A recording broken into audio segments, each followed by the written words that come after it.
right, this tutorial is part of the backing up our data series. This one is specifically on backing up the database and the AbbottLab folder. So first, you need to go into the computer room, go into the flash drive drawer, and get out the backup tiger, which is our lovely hard drive, and plug that in.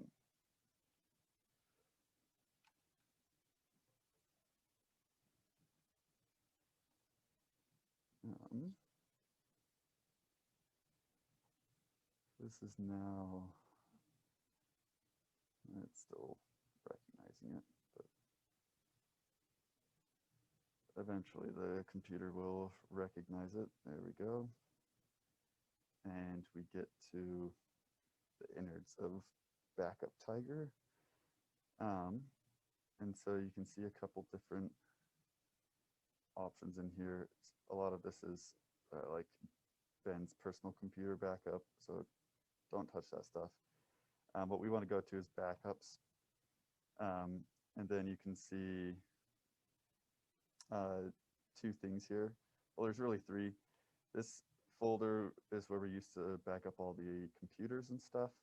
But that is now on the black hard drive that's stored in the clean room. In the clean room. So now we just back up these two. This is the database folder. You can see a lot of different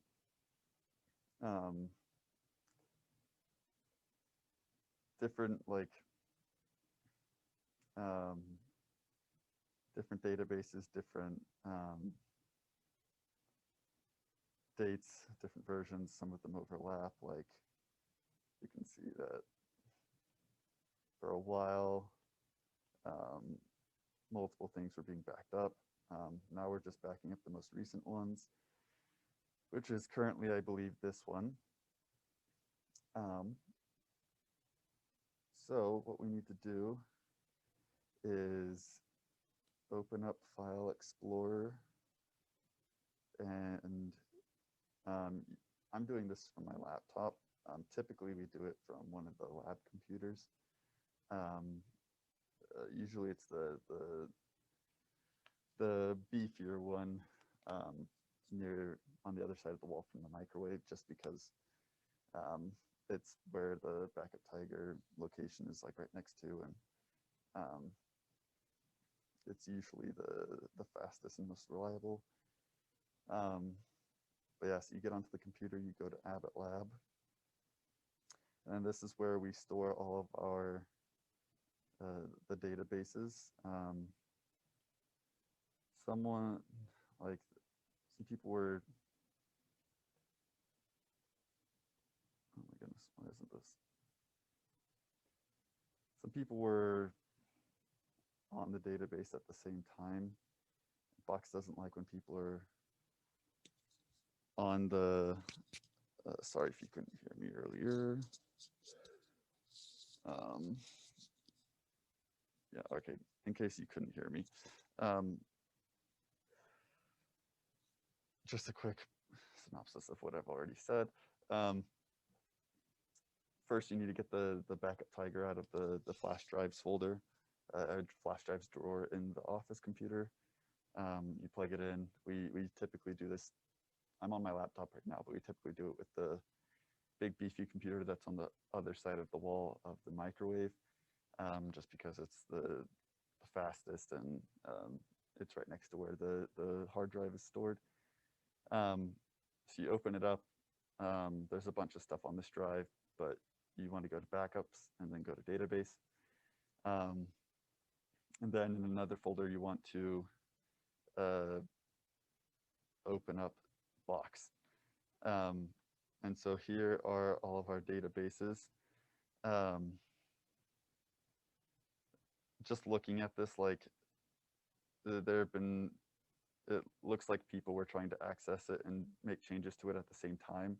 And that's when you get like these designations of like an email behind it. Sometimes it's BYU AbbottLab.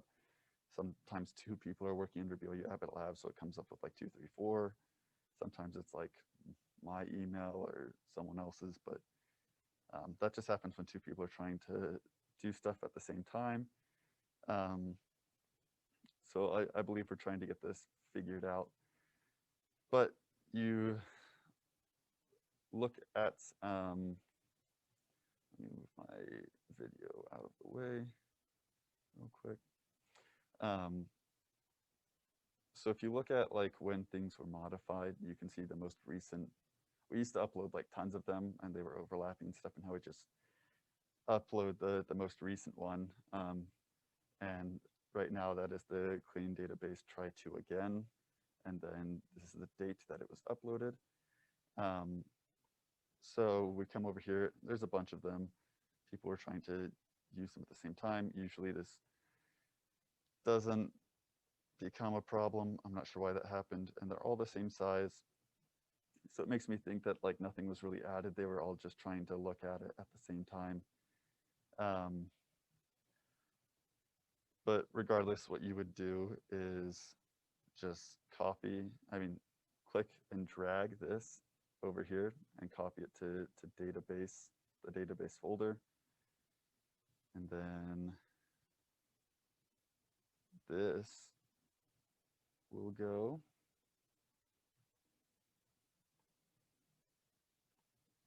Let me if I should try and pause the recording or not. Feel free to fast forward until the thing is finished.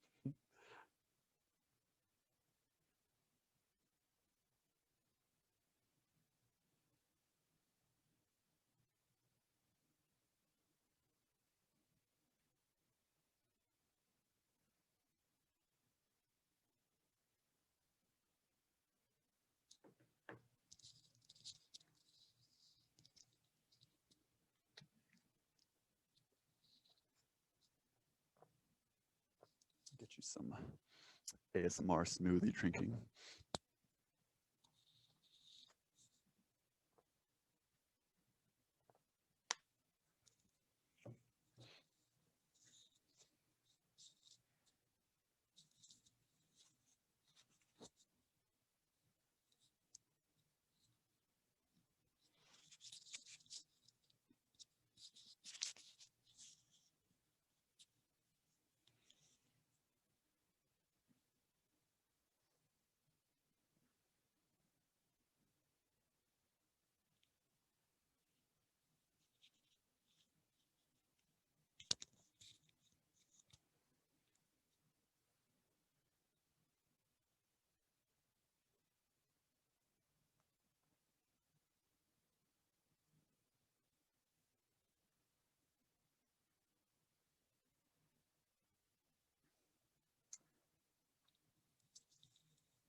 Okay, sorry, everything was being weird.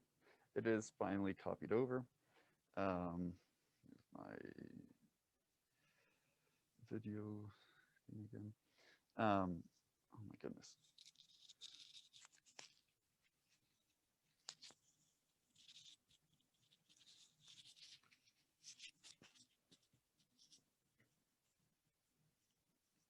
Okay, sorry, my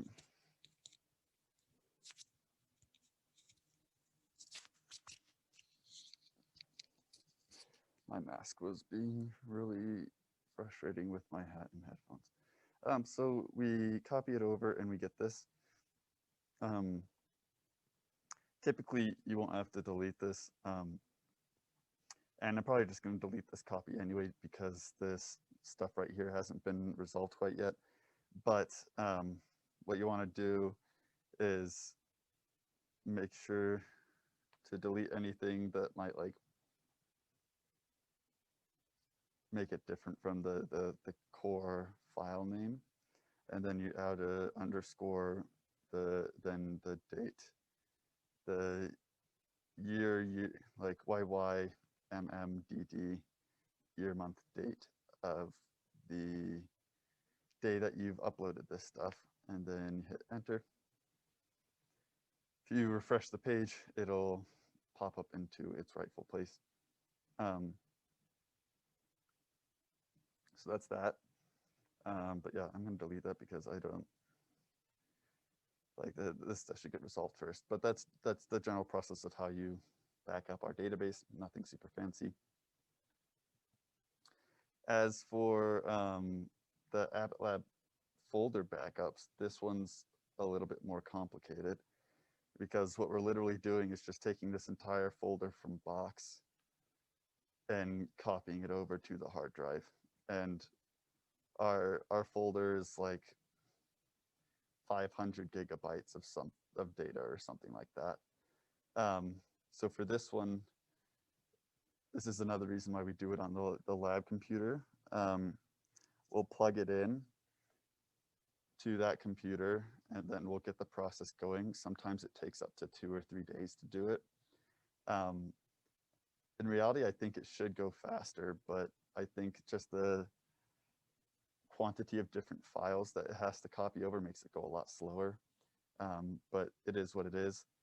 One thing that I've been meaning to start doing is to like zip the file and then transfer it over, because that'll make it go a little bit easier. But so like right now you can see it's just trying to look at how many items are in this entire AbbottLab file folder, and it is a lot. I'm going to cancel out of that. Yeah, so sometimes it takes 2 or 3 days. You want to check on it in those days, because sometimes you have to like, it'll meet a certain file type that it doesn't know how to copy over. And so you'll have to like check it and click like there's like a bottom left box that says like do this for all the following instances, and then you click like it says like does not know how to copy this file type, try again or skip, and then you just hit like you check the box for like do this for all following like error types or whatever, and then you hit skip, and so it'll ignore those, and then you do that once or twice. I think it's usually just been once. But once you do that, it'll finish out, and it just takes a while. And then same concept, it'll appear here as just AbbottLab, and you will just tack on the full year, YY, MMDD, year, month, date. So 2021, March 17 was the last time that it was done. We usually do this one about once a month, and we try and do this database once a week.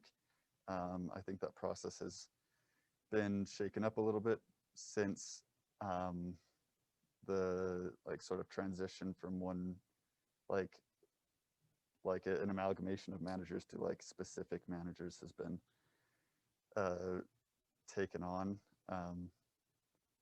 But that is the general process. Another way to do it is to, I don't know how long this will take, but you right click the file name for the AbbottLab, and then you go to send to, and then compressed zipped folder.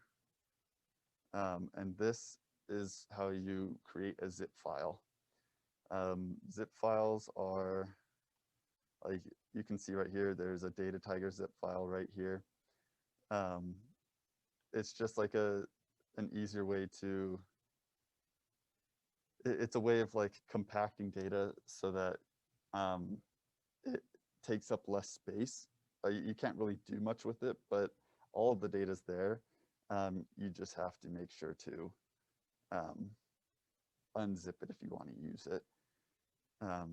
But if we were to start zipping these, it would probably, if we were to start zipping AbbottLab before transferring it over, it would probably go a lot faster.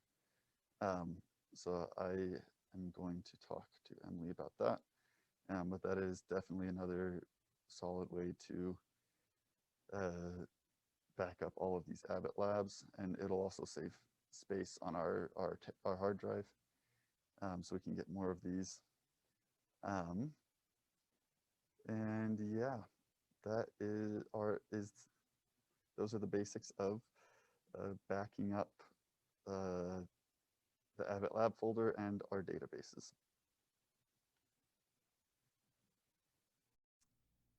So yeah, ignore that last part about the zip files on